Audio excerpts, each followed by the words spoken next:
I have got a PhD in life. I'm spending my whole weekend in my pajamas and I'm not doing shit. You don't pay my bills or suck my dick. So like, what do I care what some random person on the internet thinks of me? And new year, new me, you gotta have some fun. God, Tim, everything you touch just like is amazing. And I want to tell that person, no the fuck it's not. I'm only trying to make one fucking person happy, and that's Tim Castleman. Emergency broadcast. SOS. Podcast. We have just returned from my version of hell, which is walking the streets of London. Let me explain. We are still in London, still recording these. We recorded one recently about our first day and how great it was. And we thought, you know what? Let's top that day. Let's better our best, as they say in the military. So we go and we decide we're going to take the U.S. tourist package, right? I want to see Big Ben. I want to kiss the Queen. I want to, see where Your Majesty lives, all of the things. So we start the day off at the Tower of London. I am a repeat visitor to the Tower, but I'm curious what your thoughts were of the Tower of London as a first-time visitor. I would definitely recommend it. It is, by the way, the number one recommended thing on TripAdvisor. Didn't you say that to do in London? Yes, it's the number one. Yeah, it had like 66,000 reviews, and there was definitely more to see than I realized. So many buildings, and again, I'm not a huge history buff, but maybe now I am, especially after watching The Last Kingdom. And Bridgerton? Yes, Bridgerton as well. Yes, so 5 stars both, but and the crown jewels, there was a little bit of a line. Yeah, but so I've actually been to the Tower of London 3 times, I believe, and this was the busiest I had ever seen it. And just a reminder to our listeners, it is spring break weeks. Apparently they get 2 weeks. Yes, they get 2 weeks. These motherfuckers get months off These for Europeans, vacation. I know. We're lucky to get a day, My friend gets 2 weeks of vacation for an entire year. Like, that's his whole time, and that's what his kids get off in the middle of, what is happening? Maybe we should just move to Europe. Maybe. I don't know. But not on a Sunday in England in the afternoon. So we did go see the crown jewels. It was very, very cool to see that. But I thought there was more to it. So it seemed a little underwhelming to me. But again, it's my third time seeing them. So it's not like, oh my God, that's the crown. But it is very cool to see shit that was built from like 1820, like the coronation, the big wine thing. Oh my gosh. How many bottles of wine did you say it took? Something like 115 bottles of wine. Yeah, and this is like, you're thinking, oh, okay, cool. It's just a big glass goblet or a big, no, this was like ornate stuff. So ornate. It was so ornate and took so long to build it that I think they said the king probably died before he could drink out of it. Absolutely crazy. And they did have the royal crown on display from various generations. Yes, and that was fabulous. And I pointed it out, like some of the earlier generations, they just had pearls on them. So it's crazy that pearls were so popular back then that it was like reserved for royalty. And those swords I was impressed with. That jeweled sword was breathtaking. Yeah. That was very impressive. Yeah, it was very, very cool. You couldn't take any photos inside there, and it is legit guarded by the Royal Palace Guards. They're out front with their machine guns and fancy uniforms and their marching steps and all that stuff. But make no mistake about it, they're there to protect I was thinking crown. that guy was marching quite a bit, but I think we got that guy beat. Which will you come to find out. So we could be guards, Tim. So we're like, you know what? 1 for 1, right? We had a great time. We walked across the bridge. London Bridge. I love that. The architecture, I was astonished. So that was beautiful. We get over that bridge, and we're like, okay, we'll get an Uber, and we want to go see Big Ben. We want to go see all that little touristy area down there. So we go down there. Yep. We see Big Ben. Big Ben. Not working, by the way. No. It's perpetually noon at Big Ben, apparently. Noon, that. And then we saw this ginormous building that took up 2 city blocks. That's how huge this building was. And it turned out to be Parliament. Yes. Which was very interesting. Yep. Heavily under construction. A lot of construction. Yeah. Apparently they didn't use their time off during COVID to rebuild London. They just did their thing, and now that the tourists are here and it's busy AF, now is the time to do the remodel. But it's a building, like you said, like you really have to be there to appreciate how big it was. Right. Because if you see it on TV, like, okay. Like I tell girls, let's get home. You'll be impressed by the size eventually. There you go. Yeah. Touche. Right. So it was very cool to see. We saw Westminster Abbey. which is closed to tourists on Sunday because apparently it's a functioning church and all that. And you're like, well, what's Westminster Abbey? If you ever see a royal get married or buried, their ceremony is at Westminster Abbey. I believe it is the Church of England's like premier location. I don't know. It's badass. If you ever have a chance to go see it, and the inside of it is even more awesome. So we did that, and then we decided to keep walking and exploring. We saw what were those buildings that had, or the door that was so ornate. What was the family name of that? Do you remember the one you took the photo and it had like it was the wooden door that had like all the little black things on it? I forget the name. Yeah, some fancy person. We don't give a shit, right? Yeah. Okay, yeah. So Sure, it was cool. fancy. Yeah, we saw it was like, and they had like building 1, building 2. Well, building 4 had like gold leaf on it and a private security guard and a gym. By the way, apparently they're very fancy. Way too fancy for us. We walked in with the Freedom Kickers, which are the white New Balance ice white, of course, and we promptly were like, we feel out of place here. We're gonna go. So we kept walking, and we hear this beat. We hear a beat of a drum, and we hear some music. And we're like, well, that's interesting. I wonder if there's a band playing. I wonder if there's maybe a concert going on. Maybe there's some life event, some positive. We had to find out clearly. Yeah, we had to. And we were just like, the curious cat that got killed. Well, that was us today. So we walk over to this bridge. It's not the Bridge of London or London Bridge or whatever. Probably, what would you say, on the side that we started at? 4 big police vans just parked, blocking off the road. Yes, and we're like, okay, that's crammed weird. full of policemen. Yeah, and we're just like, maybe there's a marathon going on. Maybe there's something like that. And we turn the corner. We see even more police, and then we start to see the beginnings of a protest. Yes, big people holding the big banner. Which is funny because they were facing us at first, and then they had the flags. And then there was some very interesting people wearing interesting clothes, the peace clothes. Right. Very colorful. Yes. And this was all over fossil fuels. Basically, we can't afford to continue using fossil fuels any longer. And this group, whoever they may be, decided that Sunday was the perfect day to take a stand on this bridge. And it looked massive. It looked like there were several hundred people at first. But then when you got closer, you realized it was actually 2 heads of a protest. So there was the part that was facing us, and then there was a much bigger part that was not facing us, and that's where the drum corps people were. A lot of drums. And the beat of that. And they gave me a pamphlet, but they tried to actually initiate and indoctrinate Sue into the program. Thank God you were there, Tim. Yeah. And, thank you again for saving me. He was just like, what do you think about the program? And I was like, we're Americans, leave us alone, right? Trump 2024. We drive our big trucks, and we like it. So we get over, so we're on one side of the bridge, okay? Small protest. We get over, larger side. My brain goes, okay, that's okay, because now we're going to be able to get an Uber, pick us up, no problem. Well, one problem. The protest starts moving. And we're like, not an issue. We got it. We'll figure it out. We'll do what we need to. We'll get out of here. We'll go.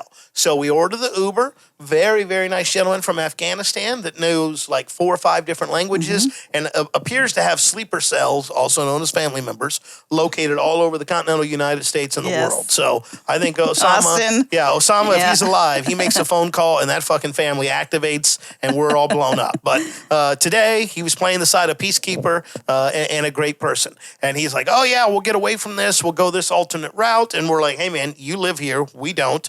We trust in you. He's lived here for 28 years, apparently. Yeah, so it's about time to make a decision if he wants to stick around or not, right? So we do this, and we trust him. We sit there. Everything's going great. We're having a chat. Yeah, we're getting to know each other. We're exchanging information. I mean, the guy practically invited us to meet his family. We were going to invite him to dinner. It was so wonderful. Yep. And then it happens. At a completely different intersection, miles away from the original protest, there's protest number 2 going on. Yes. With a drum corps, with even more people, it seemed like during this. And unfortunately, we're stuck. Now, I want to be clear. These people are protesting to end fossil fuels. And their idea of doing that is they're going to block major intersections, apparently in London today, and have motorists wait. Excuse me. While they're waiting, they're idling their vehicles. because they don't know if it's going to be 5, 10, 15 minutes, etc. Not to mention, there were even more police at that second stop. Definitely much. Yeah. Oh, and by the way, when we crossed the bridge, the first one, I know it's hard to, we'll just say bridge 1, 2, and 3, okay, just for make easiness, right? So on bridge 1, on side A, they had a lot of police. On side B, the part where the protesters and the drum corps started walking, even more. They had one that looked like a clown car. They had so many cops in it. And they many. They literally just had the door slightly cracked, like we're waiting. If these motherfuckers get off a parade line, whatever. And I did ask the cop because I'm white and I have white privilege, so I can just go up to an officer and be like, I want you to explain this to me. I was like, hey, is this a planned thing? And they're like, oh, yeah, it's planned. We knew it was happening and all that. So it's like, cool. What I did not ask was, is there an end time in mind? Are we going till 6, 7? What are we doing? That would have been helpful information because we got to sit in an Uber for almost an entire fucking hour. Feel bad for me. This is a first world problem. It's so bad that people were literally turning around in the middle of the street. And apparently that's like a huge no-no anywhere, but it's a real big no-no in Europe and especially London when they have cameras. And what do you say? It was like $130 Yeah, ticket? he said it was a big fine. He's like, oh, they're on it. This is how bad it got. He literally tried to take a rag and cover his license plate so we could do the same thing just to get out of there, so he could have mercy on us, right? So we could just be done with it. I understand peaceful protest. I support peaceful protest. But where they had protested the second location was actually in front of a major hospital. And there was no traffic coming in or out of that hospital or hospital area. That's right. There were no buses moving. There were no people there. And it's like everyone there got so fed up, they were honking their horns to the beat of the drum. Lots of horn honking. Yeah. Yep. I mean, if the cops weren't there, I think, they would have taken care of it the old-fashioned way, like they do in Pinky Blinders. But, and I don't give a shit what their message was. I don't care if it was like, we want to save preemie babies, or, we believe that Donald Trump is the devil, or, we have Satan here and we'll kill him and rid the world for sin forever. By the end of that 45 minutes, I fucking hate these people. And I think, okay, you've wasted time, which I don't like my time wasted, but we were in a comfy Uber. Don't cry for us, Argentina. Like, we're okay, right? But they're blocking real-world access to real-world emergency services, and they're pissing off the people they're trying to convert. I mean, imagine having to forcefully wait 45 minutes, and then someone comes up to you with a pamphlet and is like, fossil fuels is going to kill you. It's like, no, I'm going to fucking kill you for making me wait that long. I mean, I don't see how they expect to get their message across in a meaningful way and get new followers by inconveniencing the masses. It was a huge inconvenience. I mean, and they didn't have any, go this way instead. So they were blocking off these major There are no bridges. alternative routes. It's like, there's nothing you can do about this, sir. And people were mad. But that guy in that there was a huge stretch limo SUV in front of us. And, God only knows who he had in the back. Yeah, they were think on the about way it. to something. If you were in a taxi, you're paying by the minute to sit there, and the Uber, I'm sure I can't wait to get that bill and have to dispute it. And even the limo. I mean, like you say, it's like when you book those things, you book them for a set amount of time. Yeah. And if it is spring break and it is as busy as it has been here, that guy probably had multiple bookings. It wasn't like, I'm just taking his family. So I mean, it threw everything off. By the end of this, I just wanted to go over to a gas station, buy all the petrol I could, and just pour it on the ground and just be like, fuck Al Gore and fuck the environment. Because I was so I can't believe it. But I was like, you know what? That's okay. It's all right. Well, our Uber driver, he gets tired of waiting. I don't blame him. And he's like, it might be better if you cross the bridge, get an Uber over there, and basically get the fuck out of my vehicle so I can go on about my day and get out of this hellhole. So after waiting 45 minutes, we agree. We're like, okay, let's do it. And then I go up and talk to another police officer, white privilege. I know, 2 in one day, didn't get shot, no bullet holes, right? They didn't try to recruit me to the Fort Easter either, I should say. And I asked him, I'm like, hey, man, is this ending at a certain time? Because, if they said, hey, it's ending in 20 minutes, get my ass right back in the Uber, wait happily, wave the flags, do your thing, and then we get transported back to the hotel here. But no such luck. The guy's like, it ends when they want it to end. And I'm like, this is not the police force I'm familiar with. In America, it ends when the police want it to end. When they're like, oh, no OT? Great, we're going to wrap this up right freaking now.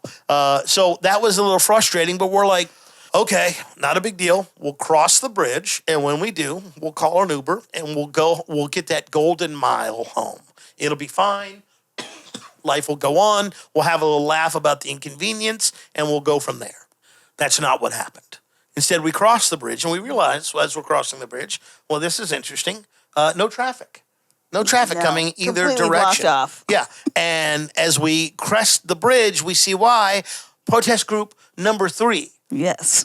This one complete with with a speaking panel. Had presenters. I was like, y'all want me to say a few things because I have some thoughts on this movement. And blocked off traffic completely, and we're like, well, that sucks because there's no traffic going one way or the other. Completely locked down. No Ubers in sight. We can't get an Uber, and if we call them, they're going to be like, yeah, I can't get to you, and once I get to you, we can't leave. So we're like, no problem. We'll just turn the corner, and I'm sure that will alleviate all our problems.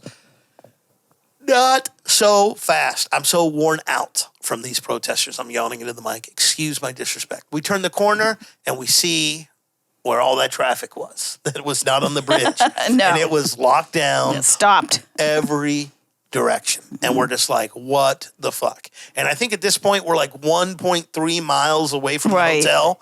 And we're like, you know what? We'll just start walking. Eventually, the gods will open up and we'll be able to get an Uber and all that stuff. We should have known.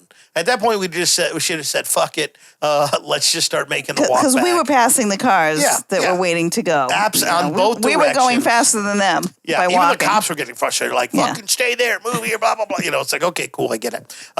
So we walk all the way, and we're like, okay. And then we're like, we'll get an Uber maybe here to go over this bridge. And I'm like, fuck.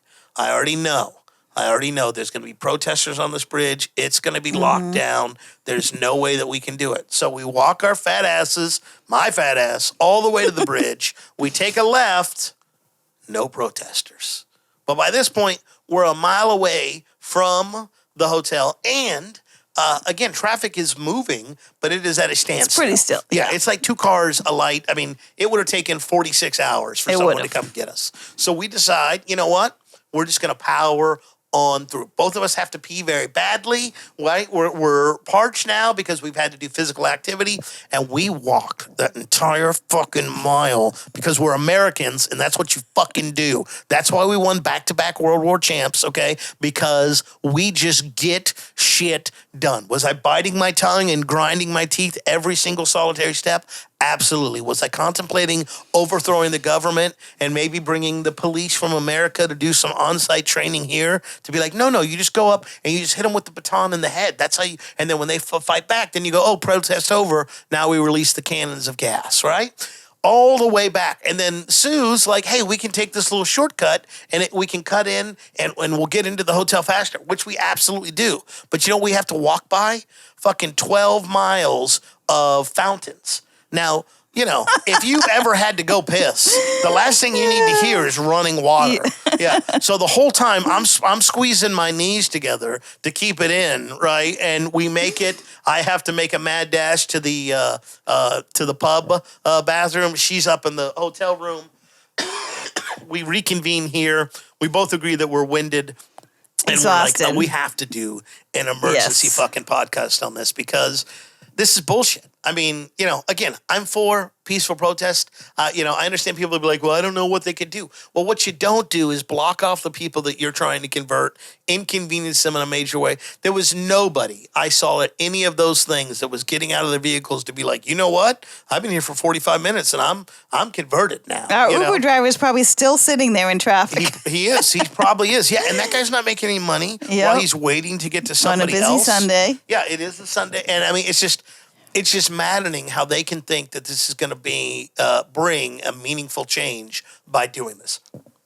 Does it bring awareness? Absolutely. Will people be talking about it tomorrow? Yes, somebody's going to bring it up at work and be like, oh, I saw on TV the protesters. And then somebody from somewhere is going to be like, I was in that shit. Fuck those people. Fuck the environment. Like, yeah, I mean, like I said, if I had the unlimited black Amex, I would just go to the nearest metro station, be like, I'm going to need all the gas that you have. Just go ahead and turn the spigot on and let it run like water down the street. Yes. Right? We're not going to light a match or anything. We're just going to let the environment, reabsorb the fossil fuels it apparently needs so much. Now, do I believe we need to, get off our dependence of foreign oil and all this? Absolutely, I do. But again, I think there's a way you do it. I think there's a much better way to communicate your message. And if it had a point, it was like, okay, you're going to give talks to your own people. No one else is listening. And you're going to have these drum things, that are going to get drowned out by the people honking their horns, Right. And again, a lot of horn honking. If people are still stuck in that shit, I mean, they're just going to get a point where they're going to be like, oh, the police aren't going to stop this? Cool, no problem. We'll just take matters into our own hands and start a little good old-fashioned Donnybrook fight, So just absolutely crazy, a terrible end to a great day. Super excited that we get to see some of the touristy stuff. Going to try and go out and do that on Thursday, maybe catch some last-minute stuff. The event begins tomorrow. But, spoiler alert, when going back to America, we got to get a COVID test. Ugh. Yeah. Even more inconvenience. We have to find a place around here in London, who, by the way, COVID is no more in London. There's no COVID restrictions anywhere. That's right. So it's just a very interesting thing. So we've got to find a place that still believes COVID exists enough to test us. Then we get tested a minimum of 24 hours before, so that Thursday. And then hopefully we don't have COVID, and then we'll be allowed to go back to our country of origin, the United States, where we'll be forced to wear a mask the whole time on the plane going back over. And I'm sure, once you get in the airport and all that good stuff. All for me to go home to the not-so-great state of Texas, throw my mask away or into another drawer. And I think by the end of next month, COVID will be like, what was that thing? It'll be a distant memory. We hope. Yeah, we hope. Yeah, because, I mean, at this point, I got to say it's kind of bullshit. I'm fully vaccinated. I got the first 2. I did not get any of the boosters because it was pretty clear to me once Omicron came out, seemed like it wasn't going to kill you regardless. So didn't really feel like I needed it. But now it's just like, yeah, again, it's like, and our Uber driver said every person he talks to, with the exception of the United States and, was it Germany? I think he said Germany. Some different things. Yeah. He's like, but everyone else, there is no more COVID. And he did mention this, and I'm not a conspiracy guy, but it was kind of interesting. He's like, you realize the day we declared war in Afghanistan was the same day they were like, COVID, no more. So it's almost like they are transitioning from one major thing to the next, right? Mm-hmm. If you were a conspiracy theory and a tinfoil hat guy and stuff like that. So, yeah, fuck whatever organization and group that is. Disappointed that the police didn't say, you know what, you can protest between the hours of 2 to 3. You get an hour. 2 to 3 a.m. Yeah, you get an hour. You get 2 hours even. But eventually you're going to have to wrap this shit up, and we're going to need to keep clear for emergency vehicles. And if you guys, delay an emergency vehicle, we'll just start shooting until we can, get the people the health care and help that they need. So just a wild and crazy days. That's my thoughts on it, of course. Sue, as my co-conspirator and co-marathoner today, I'm curious what your thoughts were. I also say, protest, fine. I get it, and I get the reason behind it. But can't they just protest, in the middle of the Battersea Park next door or something, And again, I don't mind if you want to protest, you want to inconvenience for a little bit. But if you're going to have people sitting there for multiple hours. Hours on end. Yeah. At multiple locations, I feel like. Yeah. Yeah. Yeah, it's just, it's a weird thing because there's never a good time for a protest. Right, I understand they want to make it inconvenient and they want to draw attention to it, and they got what they needed. They had people that were covering it and taking photos. They had tons of people videoing. The helicopters and all that. Mm-hmm. So they got what they were ultimately after. But what I don't think they're going to see at the end is the conversion that they're hoping for. I don't think so. And when people talk about what they've experienced today, they're gonna be like, "Oh, fuck them. We're not doing shit with them." Yeah. Well, with good reason. Yeah, rightfully so. Yeah, I don't feel bad for anyone that was upset. Again, we all kept it nonviolent. I'm happy for that. Hopefully, ultimately, we do get off fossil fuels if it's so terrible and bad for us, like everyone's telling us. But in the meantime, fuck those people and fuck the environment.